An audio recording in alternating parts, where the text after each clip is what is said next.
Beloved, God wants you to progress in life. Hallelujah. And I assure you that if you give God your attention, He will make you progress. Hallelujah.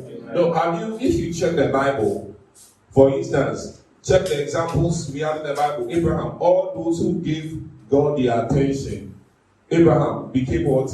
The father of many nations. Isaac, Jacob, David, all of them progressed massively once they gave heed to God. I believe that God is the same today. Hallelujah. And because of that, He is able to cause everyone who gives Him the attention to progress. Hallelujah. Amen. And this is something that we see in the Bible and I have seen over and over. So many times in my ministry, as many people as give themselves their attention and their hearts to the word and the teachings they received from the pulpit, from my ministry, they have prospered beyond limits. Hallelujah. Amen. Amen. And see, that is what God wants you to do with your life. Amen. Maybe you have cast yourself, or maybe you think that, oh, I'm not going anywhere. But beloved, I want you to know that God has a plan for you to take you somewhere. Hallelujah. God wants to take you somewhere. If only you hold His hand, He's holding your hand. If only you go with Him. Hallelujah. Amen. We have various testimonies in my ministry. We've had several of them. I do one of them.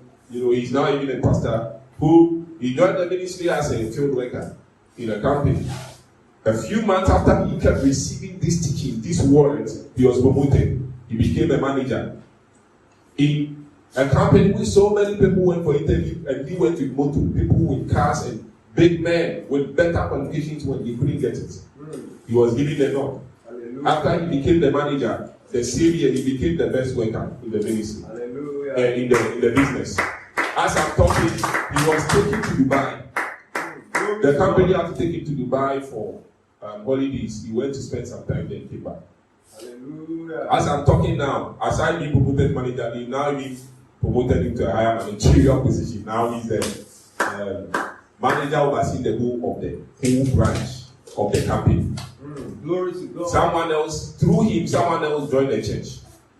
As I'm talking, the person too has been made the manager as I'm talking. And we have so many examples like this. Listen, maybe if you are coming, you are not seen as prophesying. Hey, I see God giving you a job. Hey, come and give this number of seed. Come and give 1,000 seed if you want God to give you a job. Maybe you not see that, but I want you to do something crazy is happening as you are. You see, the teaching of the word of God has power and ability to bring into your life manifestations that nothing else can produce. Are you here? Yes, sir. So I want to recommend consistent and constant receiving and attention, giving attention to these teachings. I'm telling you, if you want to progress in life, give yourself to this way. Not forgetting some people like Minister Derek here, who is also working in the financial institution now. All of us, if we tell you where we started from and God has brought us this far, it will shock you. And I want to testify to you that it is this word. Hallelujah. Amen. I was talking with one guy and I was telling him that, you see, I don't see myself to be so old. I'm young. I see myself to be young. But as I'm here, I have my own house. Right? I've actually never even rented an apartment before. Straight into my own house. Got married straight into my own house. As I'm here, I have my own businesses working for me. I'm operating as a director in the school. Like if I tell you some of these things, basically, I want you to understand that I'm content. You see, God has this kind of plan for you. Hallelujah. Maybe you may not see it, you may not be seeing it, but when I see myself now, this is where many of my mates who are trying by their effort and their ability to make it in life. This where I am now is where they are trying to reach. Some of them are now trying to marry. I'm married. Some of them are now trying to give it. I have a child. I was telling somebody that right now as we are talking, if my ministry should be over and the Lord says He's calling me, I have no regret. Because all the happy things people are looking for in life, I have passed through all of them. I've enjoyed all of them.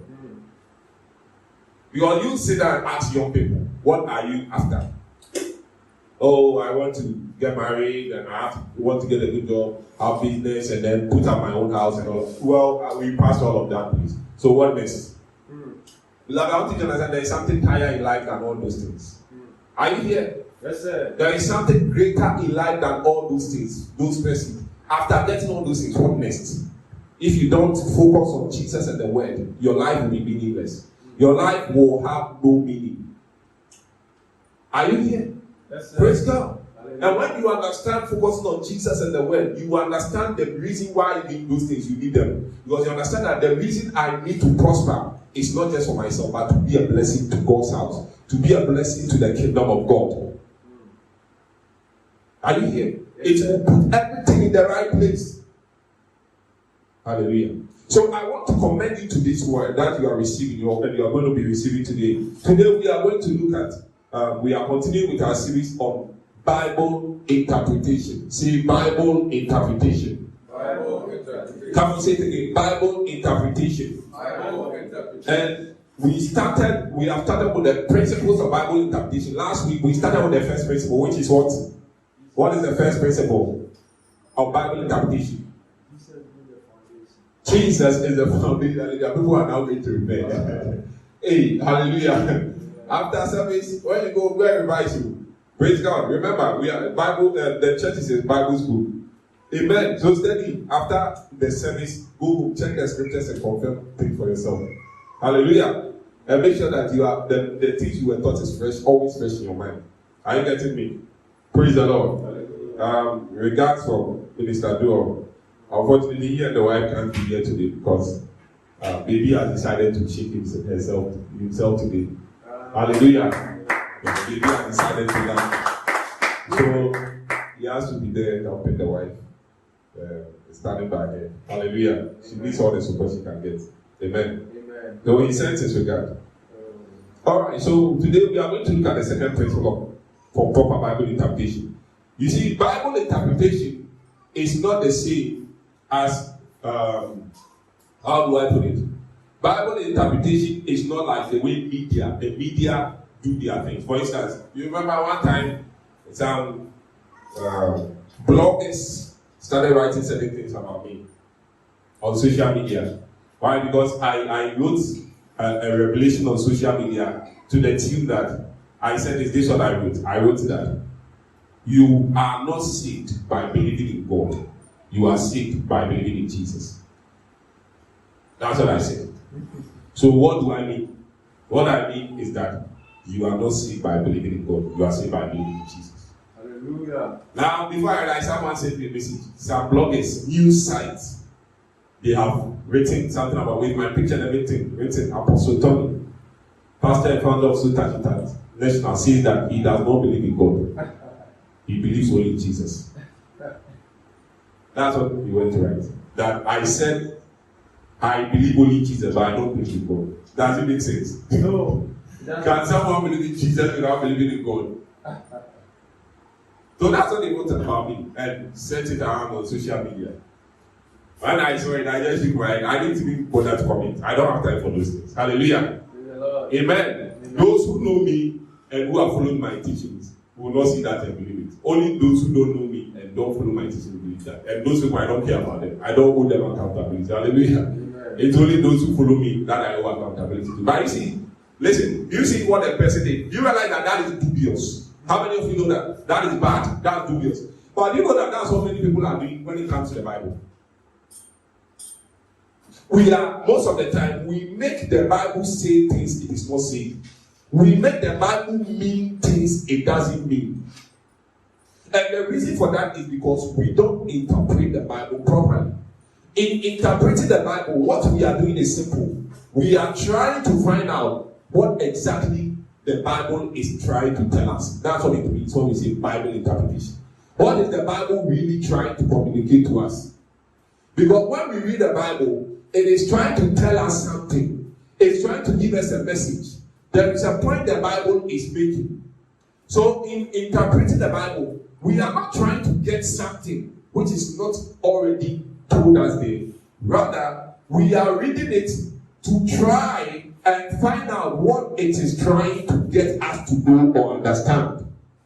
Are you here? Yes. That's what it means when we say Bible interpretation. And that's what we understood, that the first thing you want to understand or know about Bible interpretation is to understand that the Bible has a theme. Say theme. Say theme. The Bible has a theme. You see, when you take your phone, you know, I updated my Android software, the software today, this dawn. And I realized that they have added a lot of features. And one of I noticed that they have added more themes. When you take theme, if you take the theme on your phone and you apply the theme, it means that every part of your phone will look that way. The Bible has a theme. The theme is Jesus. That means every part of the Bible has an aroma of Christ there, has a revelation of Christ there. We understood that the foundation for proper Bible interpretation should be Jesus. Listen, the Bible is not RME, religious and moral education. When people just go and they are just reading stories. So normally Sunday school, that's what we do. The story of David, and then he took a stone and then he threw it and he killed Goliath. That's not what the Bible is about. The Bible is not about reading to know laws, do's and don'ts. The Bible is a book of introduction to a certain person, and his name is Jesus. Beloved, if you don't get this or understand this, when you read the Bible, but you'll be reading it and killing yourself saltily. We saw that last week, right? Yes, where we understood that the ministry, we have the ministry of death and the ministry of life. Yes, the Bible is the book of life. But beloved, if you don't understand these principles that we are talking about here, you'll be reading the book of life, but you'll be dying daily. That's the reason why certain people are even afraid to read the Bible. Because they are afraid of what they'll see. Because they are afraid of what they'll hear. They are afraid of what they will encounter. That happens if you don't understand how to properly interpret the Bible. Hallelujah.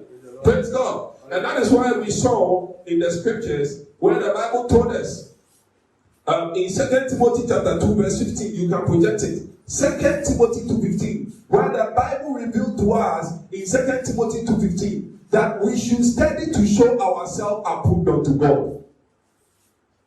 Hallelujah. We should study to show ourselves approved unto God. And we should not just do that, but we should rightly divide the word of truth. Are you here? We should rightly divide the word of truth. Why? Because if you don't understand proper Bible interpretation, you wrongly divide the word of truth.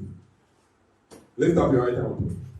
Say, I give myself to right interpretation of the Bible. Say, I give myself to rightly interpret the word of truth. When you understand how to interpret the Bible is the sweetest thing in this world. You may end up sitting behind the Bible and reading, and the more you read, the more you want to read. The more you know, the more you want to know. Because it becomes sweet. But if you don't understand it, you will think that the Bible is scary. You think that it is scary. It is a scary book. It is a book that you can never understand. No. If we were not supposed to understand, it would not have been written for us in simple and clear or plain English. Say after me, say the Bible is for me to understand. We are looking at the second principle for proper Bible interpretation. I don't know if I'll finish today, but wherever we get to, we'll continue the next time with me. Hallelujah. The second principle, the first principle was what? Have the foundation right. The foundation for proper Bible interpretation is Jesus. So have that foundation right. The second principle for proper Bible interpretation is that we have to rightly divide the testament or covenant or dispensation. We have to rightly divide the testament or the covenant or the dispensation. Hallelujah. Don't sleep. If you are pleased to be on your feet. Praise God.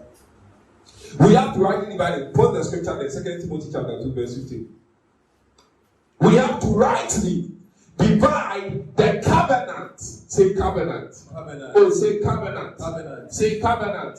Say covenant. Say again testament. Say testament.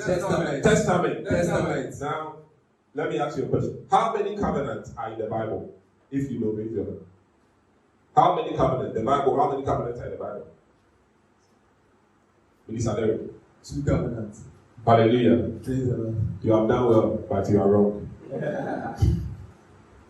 Hallelujah. 2 major covenants. There are more than 2 covenants in the Bible. Hallelujah. Praise the Lord. God made a covenant with Abraham. We have the Abrahamic covenant. We have the Noahic covenant. God made a covenant with Noah. Hallelujah. There are a lot of covenants. But there are two major covenants in the Bible. So when we are talking about have the covenant right or have the testament right, we are talking about these two major covenants.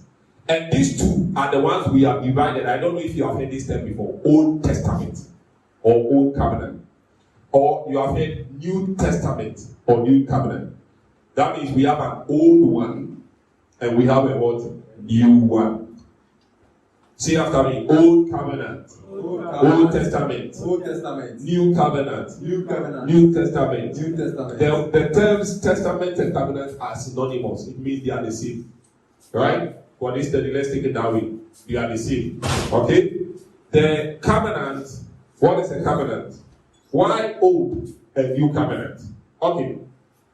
I don't know how old you are, but some of us, we have seen more than one currency.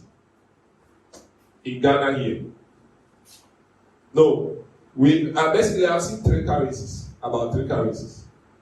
Do you remember that at first we used to have some money that we use for our transaction? Do you remember? Yes, you could be only 2,000. Yes, sir. And the 2,000 can only buy bread.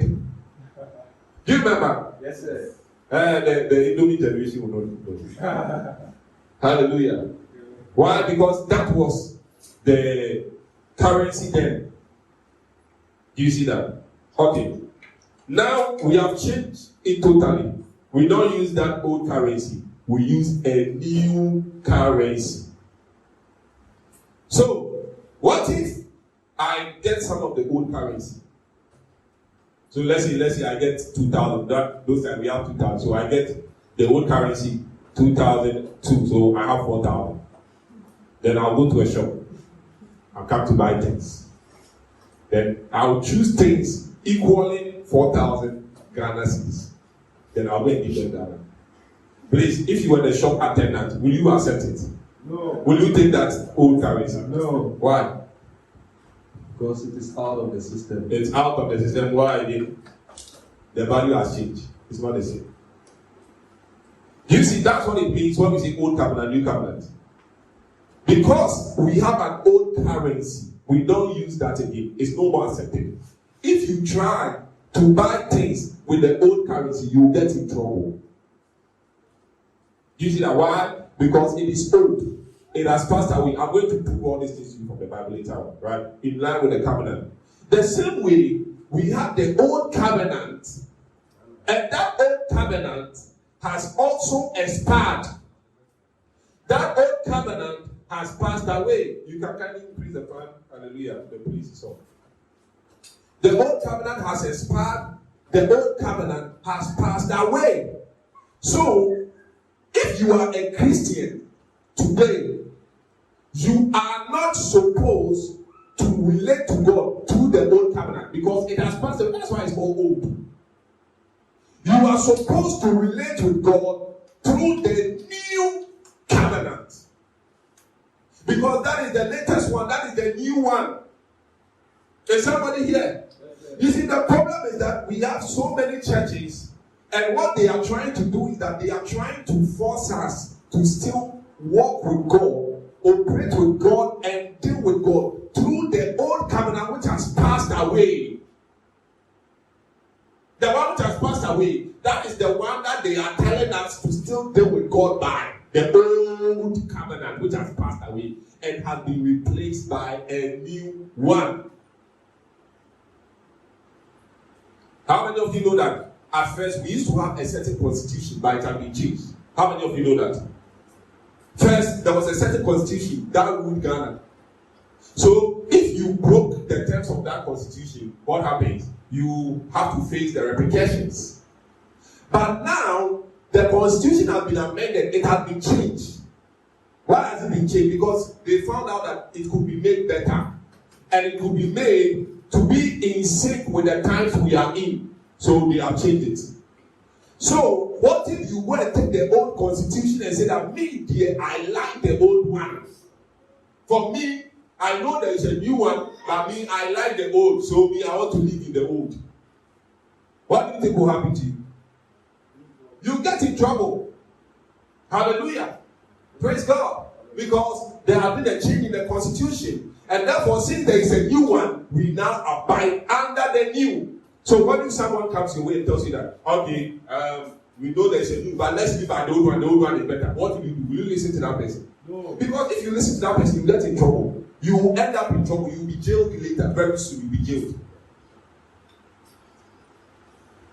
The same way, there is a new covenant. Now, let's go to the book of Hebrews, chapter 8, verses 6 to 13. Hebrews chapter 8, verses 6 to 13. Hebrews 8, 6 to 13. Hebrews chapter 8, verses 6 to 13. Kindly read for me. But now have ye obtained a more excellent ministry. He said, Jesus, say Jesus. Jesus has obtained a better or more excellent ministry, you know. By how much also he is the mediator of a better covenant. Jesus is the mediator of a better. Please project it part by part so that it will be more visible. He said that Jesus is a mediator. Say mediator. Mediator. Say mediator. Mediator. Listen. Every covenant has a mediator. Are you here? Yes, sir. Every covenant has a mediator. In the times of old, what stood in as a mediator was the blood of bulls and goats.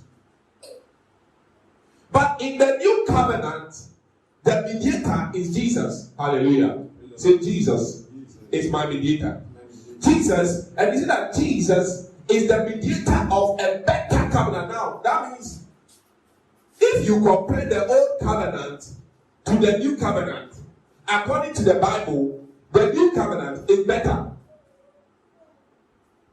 So it's very embarrassing when we, in these days, we have believers and Christians trying to live under the old covenant when God has brought a new and a better one. Because in this scripture, if the Bible is saying it's better, that means God himself checked the two and he said that no, this old one, I want to change it and I want to improve it and I want to bring something more, something nice and something better. So God, I'm going to do that. And God did it. And in making it better, he made Jesus the one who will be a mediator of that covenant. So if there is a new and a better covenant, then it will be very bad if we are rather trying to hold on to the old and the archaic or bad one. Let's read on it to become clear. He said that we have what? By how much he is the mediator of a better covenant. Say better covenant. Better covenant. Which was established upon better promises. Again, the promises of the New Testament are better than the Old Testament. The Old Covenant. Say, I have the better. I have the better. Say, I have the better. I have the better. Now, this one, you have to catch this. Say, I will catch it. I will catch it. Why? Because remember, when I began, I shared with you how that people who followed some of our teachings prospered. Why? Why did I mention that? I didn't mention that to boost. I mentioned that to show you something. Yes, sir. Why? Because under the old, following the terms of the old covenant, which is not as good as this one, just by staying in your covenant, you end up prospering. The old covenant, which is not as good as this one, had in it the ability to prosper those who abided in that covenant, who stayed in that covenant. Yes, sir. That's the old. The one which is not good. How much more those of us who have a new and a better covenant established upon better promises? What do you think will happen to us if we also don't switch covenants, jump covenants, or move outside our covenant, but we stay within the jurisdiction of our covenant? What do you think will happen to us? We will prosper and prosper much more than those of old. And the prosperity is spiritual and physical as well. If the old and the weak covenant had power and ability to prosper people physically, how much more than you? Which is better and established upon better promises. You see, I keep saying that the focus of Christianity is not to get rich. But the reality and the other side of the equation is that even though that is not the focus, it doesn't mean we don't get it. Yes, sir. But even if we get it, that is not our main focus. Yes, sir. Our focus remains Jesus. Do you see that? Yes, sir. So even the old could make people prosper. Hey! Hallelujah. Staying in the old, staying in the terms of the old covenant, causes God to prosper people.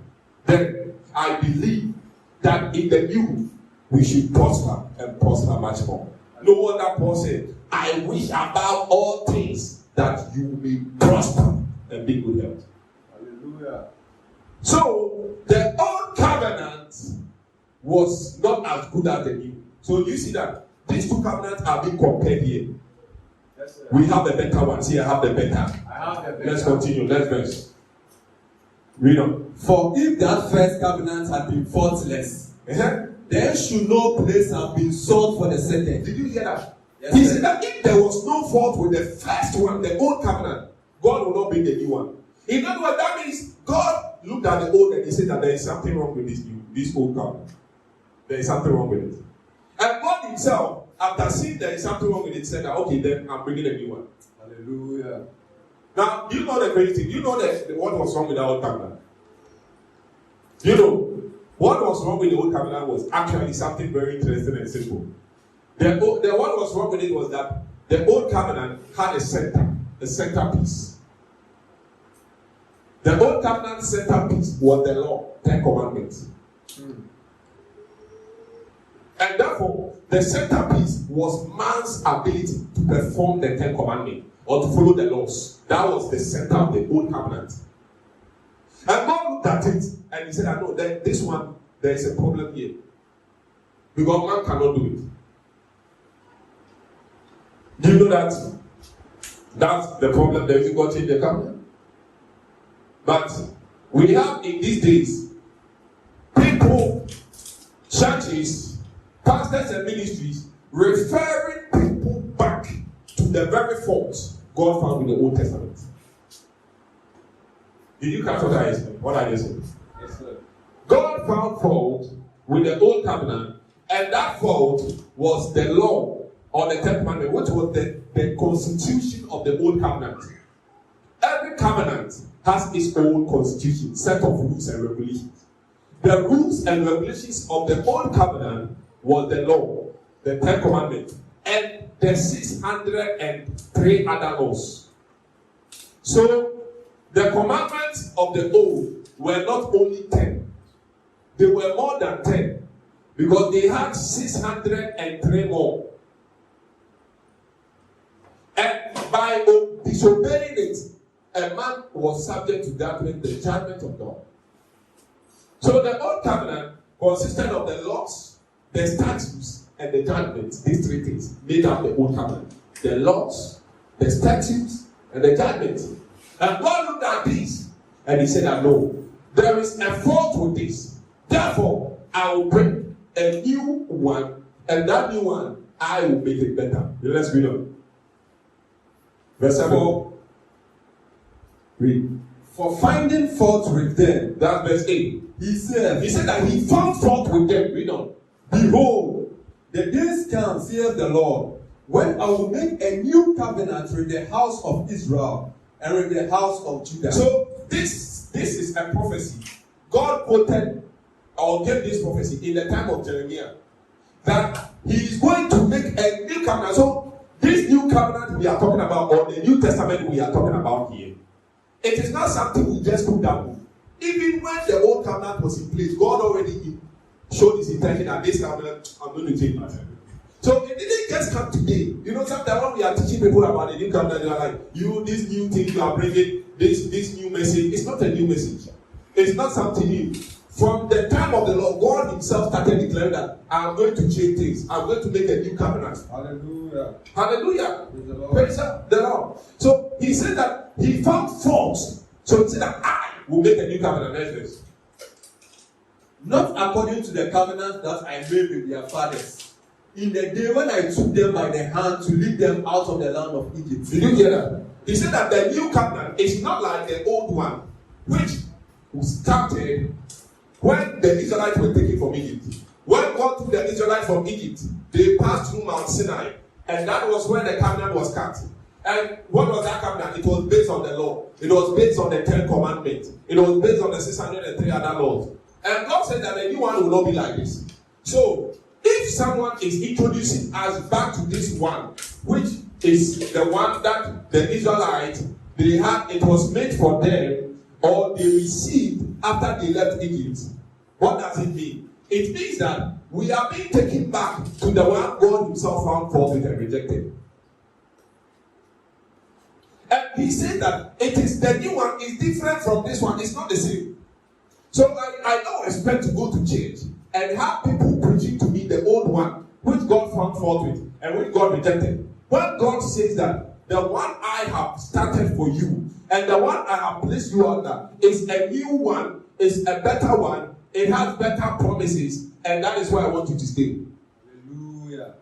Glory to God. Beloved, listen to me. It is dangerous to move outside of a covenant. Because the price to pay for moving out of a covenant is actually death. Yes, sir.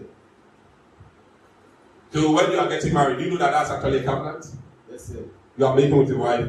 So you see what? Till death do us apart. Because it is death who breaks covenant. And to therefore move outside of a covenant, it results in death. So it is dangerous to have people trying to pull us from the new covenant back to the old. Those people are trying to actually kill us. And that's why I say that sometimes someone will wake up, dress up nicely to go to church to be killed by a pastor from the pulpit. How are they killed? They are killed when they are introduced back to the old covenant.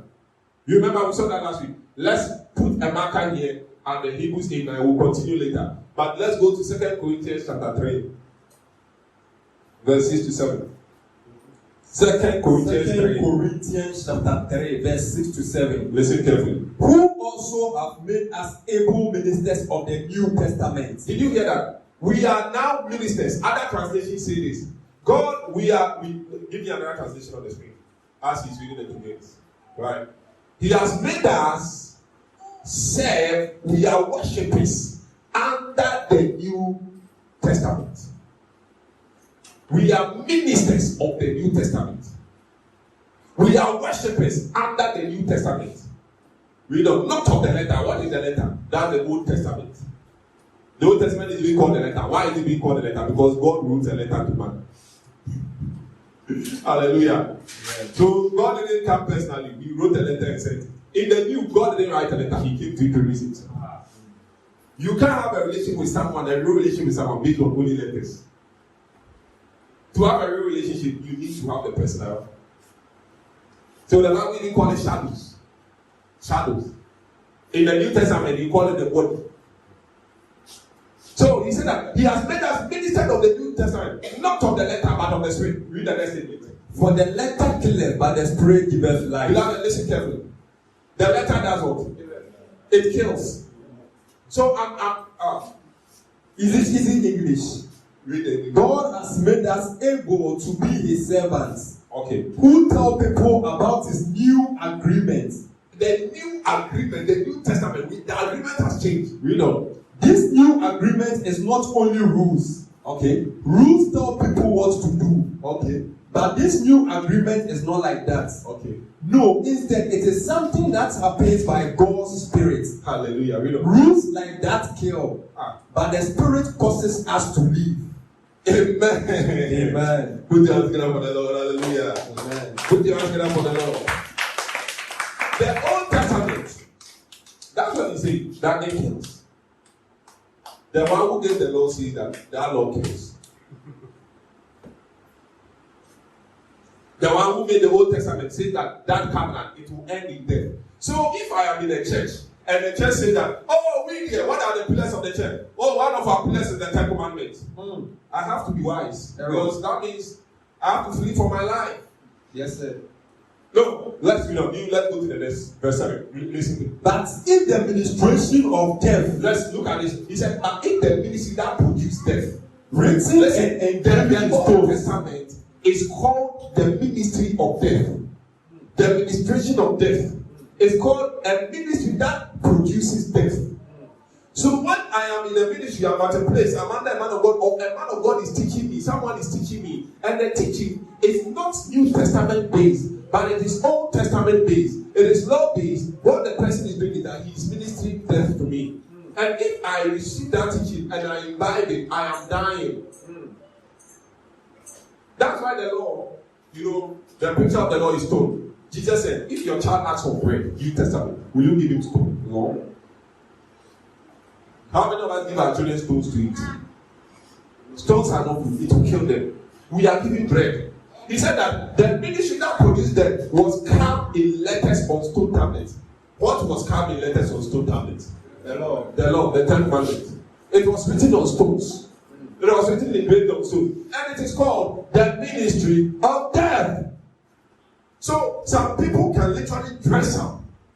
Sundays, dress up, wake up early, iron their clothes, and go to church to be killed.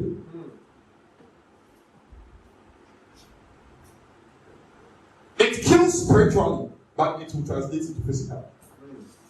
It will even translate into other areas of your life. Yes, sir. So it will start first of all by killing your relationship with God. It will bring you to a place where you feel that God doesn't like you, God doesn't love you. It will bring you to a place where you feel that God is angry with you, God is bored with you. Unless you stop this or that, God will not accept you. That God has cursed you, that God doesn't want anything to do with you. It starts from there. Start condemnation, and condemnation kills. Yes, sir. It is the reason why we have so many Christians who still feel that they are not okay with God. We have so many Christians who feel that God is not happy with them. But when Jesus came, before he even healed a single person, God said, "This is my beloved son." Hallelujah. Before Jesus had done any good thing, God pronounced that he loves him without any words whatsoever. God said, "This is my beloved son," even before the devil tempted him. So God did not say he's his beloved son because he won over temptation. God said he's his beloved son simply because he's his father. So we have so many Christians who are living in identity crisis, always feeling condemned, always feeling morose, always feeling that they don't have enough, they can't do enough. Condemnation, ministry of condemnation, it kills. And at the end of the day, they also feel that God will take them to hell. They don't qualify for heaven. No, how can you ever have a free mind when these thoughts are weighing on you? We have Christians who always feel as though they are owing God. They have something they have to pay God, otherwise God is not happy with them. Do you know that this is we call them weights. We call them yokes in tree. The better than in Kodia. In Kodia, they need to force. And therefore, you see some of them, they're very spiritual. You see, they are walking chain. Because go the other crosses, you see the puppet, you want someone like this. The weight they are carrying is not small. They don't walk in rest where you are free. Hallelujah. Praise the Lord. Hallelujah. Praise the Lord. It's a yoke. So, this is called the ministry of death. Let's go to Acts 15. Acts chapter 15. So, beloved, how many listen to me?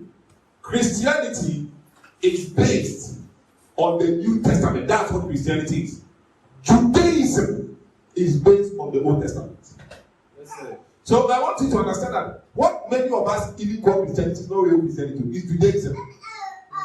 Africans have adopted Judaism teachings, beliefs, and practices, and they think it's Christianity. Because that Old Testament, which God found fault with, was actually Judaism. Let's look at it. Acts chapter 15. Acts chapter 15. Verse 1 downwards. Verse 1. I want you to listen to this very carefully. And certain men which came down from Judea taught the brethren and said, except ye be circumcised after the manner of Moses, ye cannot be saved. He said, some brethren which are Christians came from Judea and they were teaching other Christians that, hey, if you're a Christian, you have to be circumcised. Why is he saying circumcision? Circumcision because circumcision is what puts you under the 10 commandments. Did somebody hear me? Yes, sir. So somebody who is not circumcised is not being under the law at all. Hello. Did somebody hear? Yes, sir. So, are you circumcised? Hallelujah. Praise God. Hallelujah. You know, Ghana, we have adopted circumcision. Unless maybe it's being done for health reasons. Bible doesn't condone circumcision under Christianity. Unless it's been done for health reasons. That's no problem. But you are not doing it because you think that Christianity demands it. Actually, you are going to see the argument started with circumcision. And you were saying that these people, they are not Jews. Because the Jews, it is their custom that when you are 7 days old, you have to be circumcised. That's the Jewish custom. So to become a Jew, you also have to profess that and also have circumcision, be circumcised. But then, these Jews started teaching them that. In other words, they were trying to make them Christians who are under the law or Judaism teachings. So let's read on verse 2. Verse 2. When therefore Paul and Barnabas had no small dissension and disputation with them. But Paul and Barnabas argued with them because they didn't agree. They said that it's not correct. It's wrong. Did you hear that? When people were teaching that, if you are a Christian, you're a Christian, therefore you have to be circumcised, you have to be under the law. Paul said that, no, it's not true. It's wrong. Paul and Barnabas, they argued with them. And what happened? They determined that Paul and Barnabas and certain other of them should go up to Jerusalem unto the apostles and elders about this question. Because of that, they have to send it to the church heads to settle this question. Read on. And being brought on their way by the church, they passed through Phoenix and Samaria, declaring the conversation of the Gentiles. Verse 4. And when they were come to Jerusalem, they were received of the church. Verse 5. So they are now in Jerusalem. They have come to the church, the headquarters. But there rose up certain of the sect of the Pharisees, which believed, saying that it was needful to circumcise them and to command them to keep the law of Moses. Did you hear that? So they are saying, now listen that now it has become clear. Circumcision means you have to keep the law of Moses. When you are circumcised, you have now become a Jew, or you have entered into the Jewish covenant or the old covenant, and you have to follow with the law of Moses. Next verse, what happened? And the apostles and the elders came together for to consider of this matter. So there was a discussion. Read on. And when they had been much disputing, Peter rose up and said unto them. Now I want you to listen to what Peter said after this. Kindly send the children, those who are playing out, so that control them. And when they had been much disputing, Peter rose up and said unto them, Men and brethren, you know how that a good while ago God made choice among us, that the Gentiles by my mouth should hear the word of the gospel and believe. Let's read on. And God, which knoweth the hearts, bear them witness, giving them the Holy Ghost, even as he did unto us. Let's read on. And put no difference between us and them, purifying their hearts by faith. Let's read on. Now therefore, why tempt ye God? He said, you are tempting God to put a yoke upon the neck of the disciples. By trying to tell them to keep the law. They are tempting God, and they are putting a yoke in Korea, which upon the neck of the disciples, which neither our fathers nor we were able to bear. And he said that yoke, their fathers couldn't bear that yoke, and even they can't bear it. Hallelujah. Hallelujah. So basically, some people go to church to have yokes put on them, and they will come home. I went to church. Yeah. But when they went, the yokes were just put on them. And Peter said that when a person, you are tempting God. In other words, he's trying to say that you are trying to make God angry. No, let's read it in another translation. This is not a joking matter. God does not joke with covenant. He doesn't play with covenant. Easy English. Read that for me. God has shown us what to do. Verse 10. Read the verse 10. Yes. God has shown us what to do. Let us not make God angry with us. We should not make him angry. Read on. We do not understand why you now want us to do something different. Okay. You'll be causing problems for the Gentiles who believe God's message. All these same laws were too difficult for us and for our ancestors to obey. Hallelujah. Hallelujah. Amen.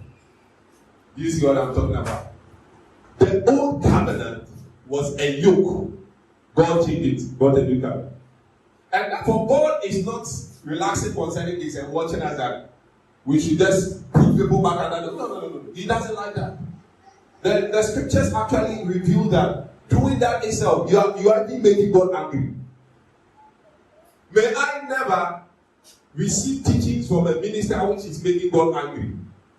May I never be going to a place where I'm being given teachings which the scriptures say it will make God angry. So we have seen the old covenant, where the law is a center, it's a ministry of death. It kills. But the ministry of grace is of the spirit and gives life. That's the new covenant. And we've seen again that the Old Testament, the ministry of the Old Testament, the laws, they put yokes on believers and it makes God angry. Why does it make God angry? Because God is the same person who changed the covenant.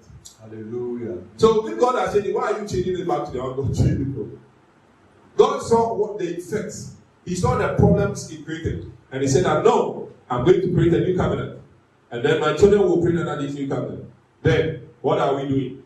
Ministers will now take the old again and bring it that this is what God is saying. This is what the word is saying. This is what the scriptures are saying.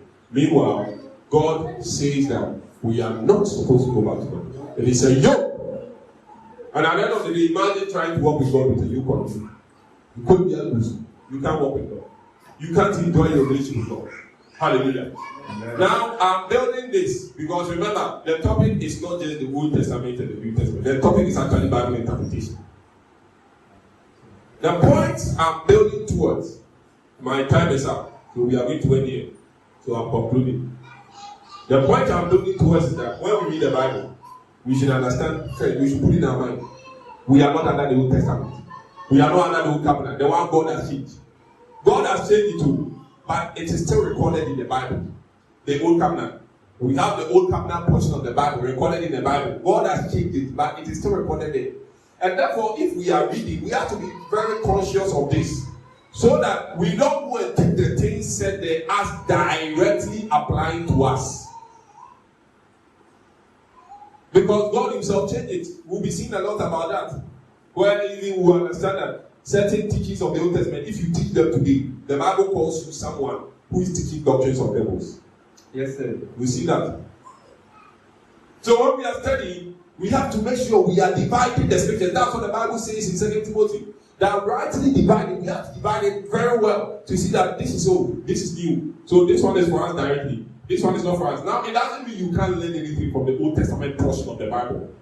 We read it, we learn from it. More so, if you understand the New Testament better, you will find glimpses of God's projections and prophecies and promises from the old, which are about the new in them. Hallelujah. So it doesn't mean that we are tearing out that part of the Bible. We don't read. We learn from them and we even understand the new better. Because to understand the new, you notice that I'm comparing the old to the new for us to understand the new. Yeah. You realize that? Yeah. So we need to also understand the old to understand the new. But in understanding the old, we are not reading it to take it as if everything is dying out. So when I read the old and I say that, he said that if you disobey, this curse shall be upon you. I don't take it that me too are going to be cursed. I take it that they were going to be cursed for disobeying. But me, I'm under a new and a better covenant. Hallelujah. Are you here? Yes, so it's not that we don't study, we study, but then we know what we have. We know where we have been placed under and under what covenant that we pray. In interpreting the Bible, after understanding that Jesus is the foundation, make sure you understand that there are different covenants. And take for yourself for our lives. And we are to walk in the one that applies to us or our covenant. Hallelujah. Put your hands together for the Lord Jesus.